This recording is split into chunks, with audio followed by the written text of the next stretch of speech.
সকালবেলায় আমি আমার কাজে ব্যস্ত, আর ঘরে ঢুকে দেখি চিনি তার নিজের কাজে ব্যস্ত। যার কাছে এরকম একটা খুদে আছে তার জীবনটা পুরোই ভাজা ভাজা করে দেয়।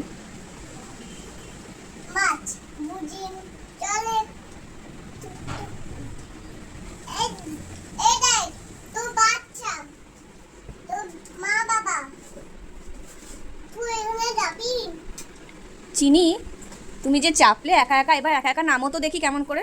আমি কিন্তু নামাবো না, এবার নামো।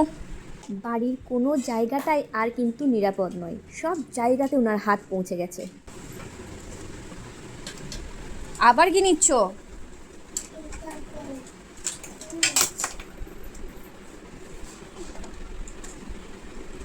আর কিছু নিতে হবে না, এবার নেমে এসো।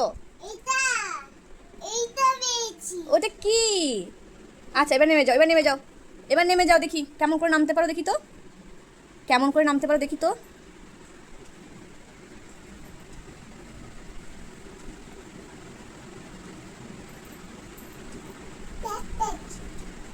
মামাম, কায়দা করিস না।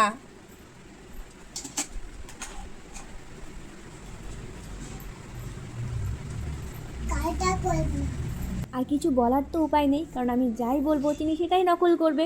এটা আমার কপি ক্যাট। আস্তে আস্তে।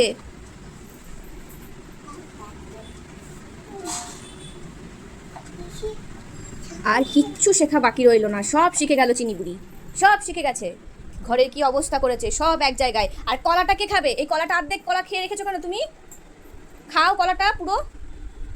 আমি চেঁচালে কি হবে, উনি তো মুখ ঘুরিয়ে চলে গেলেন।